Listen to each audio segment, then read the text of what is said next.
انت عارف ان الحوت الازرق هو اكبر حيوان على وجه الارض؟ طب انت عارف ان الحوت الازرق مش لونه ازرق ولا حاجه زي ما احنا فاكرين؟ لان في الحقيقه هو لونه رمادي، بس هو بيبان لونه ازرق تحت سطح الميه، وعلشان كده سموه الحوت الازرق. طول الحوت الازرق من 24 ل 30 متر، يعني حوالي مبنى مكون من 10 طوابق. الحوت الازرق قلبه بينبض 6 مرات بس في الدقيقه، ومش في حجم عربيه.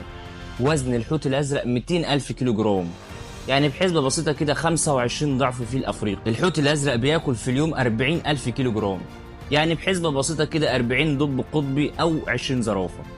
الحوت الأزرق صوته أقوى من صوت محرك الطيارة، وبيوصل لمسافات 1600 كيلو جرام، يعني المسافة من اسكندرية لأسوان رايح جاي. لو حابب تعرف معلومات أكتر عن الحوت الأزرق، فأنا عامل حلقة كاملة عن الحوت الأزرق، هسيب لكم لينك الحلقة في أول تعليق. ما تنساش اللايك والشير عشان يوصل لكل الناس.